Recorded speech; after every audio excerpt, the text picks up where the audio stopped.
শ্রেণীর ব্যক্তি কিয়ামতের দিন এরা কোনো ভীত সন্ত্রস্ত হবে না। কিয়ামতের দিন যখন সকল মানুষ ভীত বিহ্বল থাকবে, এরা ভীত থাকবে না। লা ইয়ানালুহুমুল হিসাব, এদের কাছ থেকে আল্লাহ হিসাবও নেবেন না। হুম আলা কাতিবিম মিন মিসকিন হাত্তা ইয়াফরুগা মিন হিসাবিল খালাইক, যখন সকল মানুষেরা সবাই যখন হিসাবের জন্য পেরেশান থাকবে, তখন ওই মানুষগুলো মেশকে আম্বরের উঁচু টিলার মধ্যে আনন্দের সাথে অবস্থান করবে। সুবহানাল্লাহ। কয় শ্রেণীর মানুষ? আর একটু জোরে বলেন। তিন শ্রেণীর মানুষের কি হবে না? ভালো করে শুনেন, এই তিন শ্রেণীর মানুষ কিয়ামতের দিন টেনশনে থাকবে না, এদের কাছ থেকে হিসাব নেওয়া হবে না। এরা মেশকে আম্বরের উঁচু টিলায় থাকবে। জিজ্ঞেস করা হলো, নবী গো, তারা কারা? আল্লাহর নবী প্রথমেই বললেন, এরা হলো তারা রাজুলুন ক্বরাআল কুরআন ইবতিগা ওয়াজহিল্লাহ, যেই ব্যক্তি আল্লাহর সন্তুষ্টির উদ্দেশ্যে কোরআন পড়েছে। দুই নাম্বার হলো ওয়া আম্মা বিহি কওমান ওয়া হুম রাদুন ওয়া দাঈ ইয়াদউ ইলা সলাতি ইবতিগা ওয়াজহিল্লাহ, ওই ইমাম সাহেব যিনি কোনো এলাকায় ইমামতি করেছেন আর ওই এলাকার লোকেরা তার উপরে সন্তুষ্ট, আর তিনি ওই সম্প্রদায়কে নামাজের দিকে আহ্বান করেছেন, সেই ব্যক্তি। আর তিন নাম্বার হলো সেই ব্যক্তি ওয়া আবদুন আহসানা বাইনাহু ওয়া বাইনা রাব্বিহি ওয়া ফীমা বাইনাহু ওয়া বাইনা মাওয়ালিহি, নবীজি বলেছেন ওই ব্যক্তি, যে ব্যক্তি কারো আন্ডারে কোনো চাকরি করে, কারো আন্ডারে কোনো জব করে, সে ওই প্রতিষ্ঠানের কর্তা ব্যক্তি বা প্রতিষ্ঠানের হক আদায় করে, আল্লাহর হক আদায় করে। এই তিন ব্যক্তির কাছ থেকে হিসাব না নিয়ে কিয়ামতের দিন তাদেরকে যিনি জান্নাত দিবেন তিনি কে? এর মধ্যে একজন কোরআনওয়ালা আছে না নাই? তো কোরআনওয়ালা হইলে মর্যাদা আছে না নাই? ব্যক্তির মর্যাদা যেমন বাড়ে, একটা সমাজ বা একটা রাষ্ট্র যদি এই কোরআনকে গ্রহণ করে নেয়, ওই সমাজ বা ওই সভ্যতা পৃথিবীর বুকে সবচেয়ে মর্যাদাবান জাতি বা সভ্যতায় পরিণত হয়। প্রমাণ চান? আল্লাহর নবী মধ্যযুগে যখন দুনিয়াতে আসলেন, এমন এক দেশে তিনি আসলেন, এমন এক সম্প্রদায়ের মধ্যে আসলেন, যেই সম্প্রদায়ের লোকেরা এরা মাদক, মদ এবং নারীতে আসক্ত ছিল। এদের মধ্যে নীতি নৈতিকতা, সভ্যতা, ভদ্রতার কোনো বালাই ছিল না। এরা লুটতরাজ করত, লুণ্ঠন করত। এরা নারীদেরকে বাজারে মাছ আর সবজি যেমন কেনা বেচা হয় সেরকম করে কেনা বেচা করত। নারীদেরকে কোনো সম্মান দিত না, ইজ্জত দিত না। সেই সমাজের মানুষগুলো ছিল এমন, চুরি ডাকাতি, জিনা, বেবিচার, ছিনতাই, সকল প্রকার অন্যায় আর অনাচারে গোটা সমাজ ব্যবস্থাটা যখন পরিপূর্ণ ছিল, এমনই এক অন্ধকারাচ্ছন্ন পৃথিবীতে আল্লাহ তার হাবিবকে পাঠালেন। 40 বছরে যখন আল্লাহ তার হাবিবের কাছে কোরআন নাজিল করা আরম্ভ করলেন, এই কিতাব পাওয়ার পরে মাত্র 23 বছরে এই কোরআন দিয়ে এমন একটি সমাজ তিনি বানালেন, ওই সমাজের মধ্যে চুরিও থাকলো না, ডাকাতিও থাকলো না, জিনাও থাকলো না, বেবিচার থাকলো না, অন্যায় অনাচার অত্যাচার থাকলো না। একটি সুন্দর সোনালী সমাজ বিনির্মাণ হয়ে গেল এই কোরআনের কারণে। জুমার দিনে খুতবা শোনেন না, ইমাম সাহেব পড়েন, খায়রুল কুরুনি করনেন সুম্মাল্লাযীনা ইয়ালুনাহুম সুম্মাল্লাযীনা ইয়ালুনাহুম, সর্বশ্রেষ্ঠ যুগ হলো, নবীজি বলছেন, আমার যুগ। কারণ ওই যুগে শাসন হয়েছে কোন কিতাব দিয়ে? জোরে বলতে হবে। আমার দিকে তাকান, মূল কথায় চলে আসছি তো।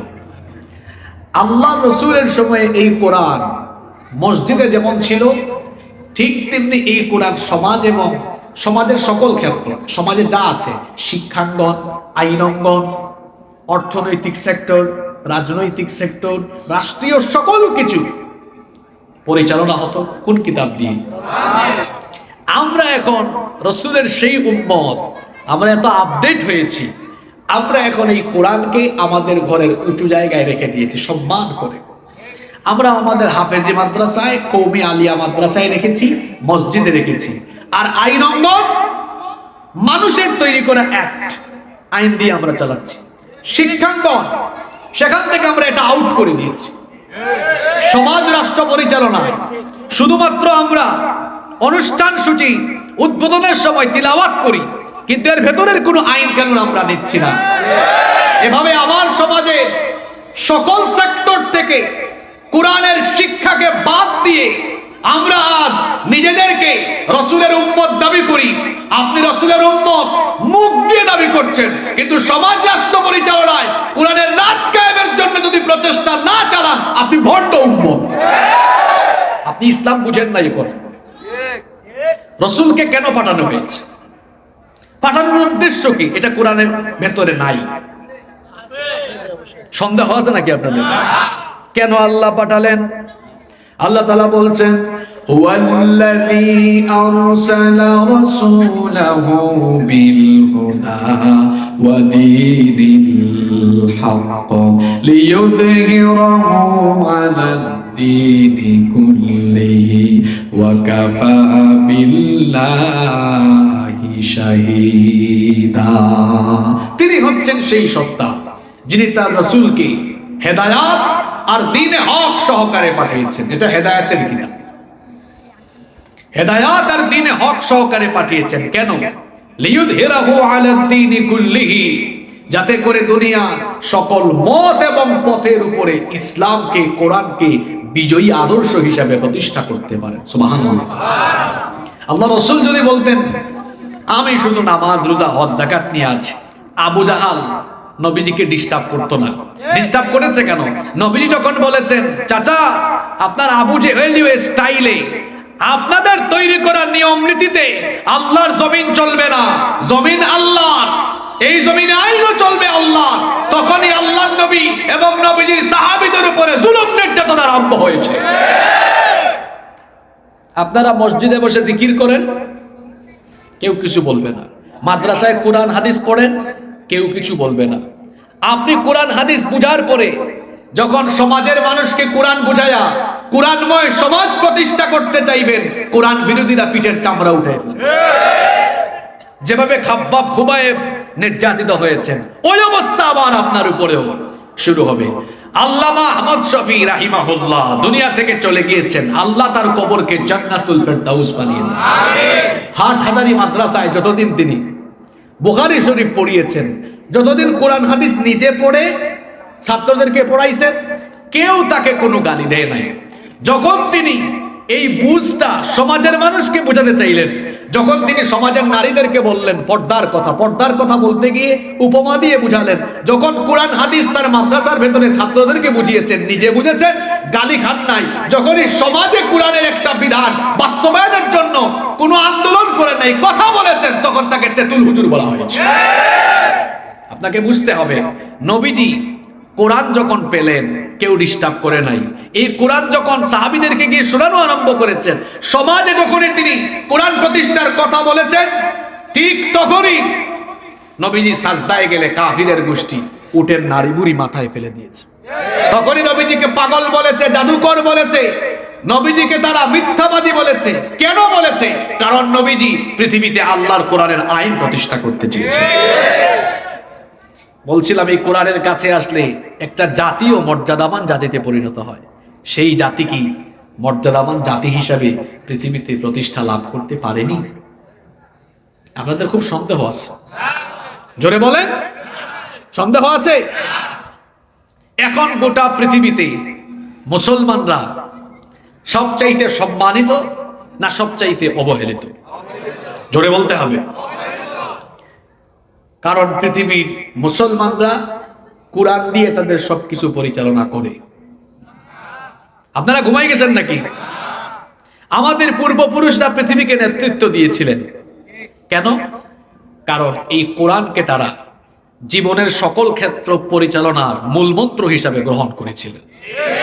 যখন থেকে আমরা তাদের উত্তরাধিকারেরা কোরআন থেকে ধীরে ধীরে ধীরে ধীরে ধীরে ধীরে দূরে সরে আরম্ভ করলাম, পৃথিবীতে আমরা গোলামের জাতে পরিণত হয়ে গেল।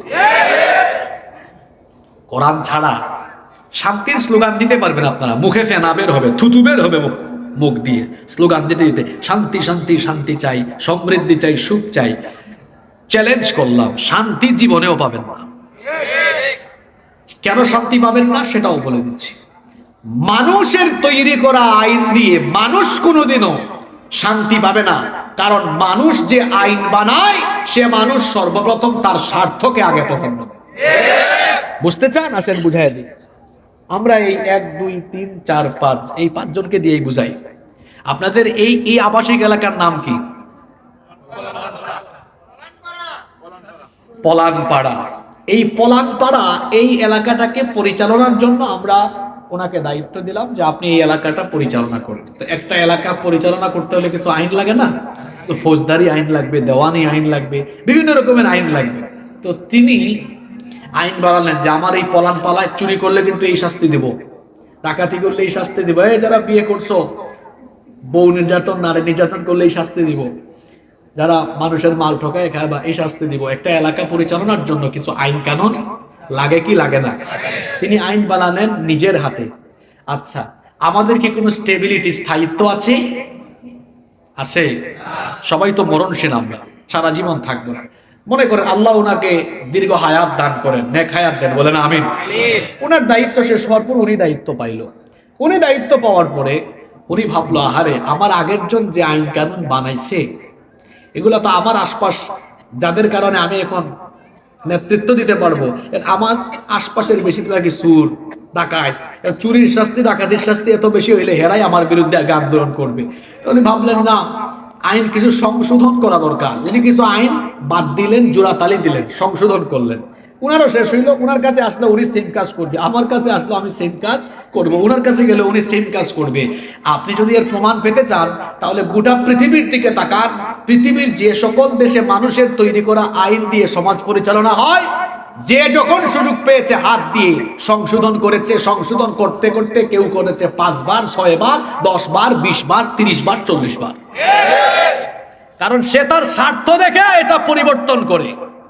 এবার আসুন তো আবার উনার কাছে যাই। পলানপাড়া আপনি চালান, গোটা পলানপাড়াবাসী বললাম একটা আইন আপনি বানাইতে পারবেন, চালান, এটা দিয়ে চালান। এখানে সব আছে না নাই? উনি এখান থেকে একটা নুক্তা পরিবর্তন করতে পারবে? উনি চলে গেলেন, উনি আসলেন, উনি পারবে? উনি আসলেন, উনি পরিবর্তন করতে পারবে? আমার কাছে আসলো, আমার বাপ দাদা 14 গোষ্ঠীর কোন ক্ষমতা আছে এখান থেকে একটা আইন বাদ দেওয়ার? ওনার কাছে গেল, উনি পারবে? কি বুঝাইলাম এতক্ষণ? মানুষের তৈরি করা আইন দিয়ে কোনো সমাজ বা সভ্যতা পরিচালিত হলে এটা ব্যক্তি পরিবর্তনের সাথে আইনের পরিবর্তন হয়। কিন্তু কোরআন দিয়ে কোনো সমাজ সভ্যতা পরিবর্তন হলে ব্যক্তি পরিবর্তন হবে, কিন্তু আইনের পরিবর্তন হবে না। যতদিন পর্যন্ত পৃথিবীর মুসলমানরা এই সহজ কথা না বুঝবে, এরা গোলামের জাতে আরো পরিণত হতে থাকবে। বুঝলে বুঝফাতা, না বুঝলে তেজপাতা। কথা কি বুঝতে পেরেছেন? আল্লাহর রাসূল এই কোরআন দিয়ে একটি সোনালী সমাজ প্রতিষ্ঠা করে দেখিয়ে দিয়েছেন যে কোরআন দিয়ে কিভাবে মর্যাদাবান একটি জাতি বানানো যায়। সুবহানাল্লাহ। কি মানুষ করেছেন কোরআন দিয়ে জানেন? যারা ছিল নারীর ইজ্জত লুণ্ঠনকারী, কোরআনের কাছে সেই মানুষগুলো হয়ে গেছে নারীর ইজ্জত আর সতীত্বের পাহারাদার। সুবহানাল্লাহ। যেই জাতির মত আর নারী নিয়ে পড়ে থাকতো, ওই জাতি কোরআনের কাছে এসে এমন জাতিতে পরিণত হয়েছে, পৃথিবীর সবচেয়ে মর্যাদাবান জাতিতে তারা পরিণত হয়েছে। সুবহানাল্লাহ। তাহলে বলছিলাম কোরআনের নাম শোনাইয়া বিদায় নেব না, নামের সাথে কামও আছে না নাই?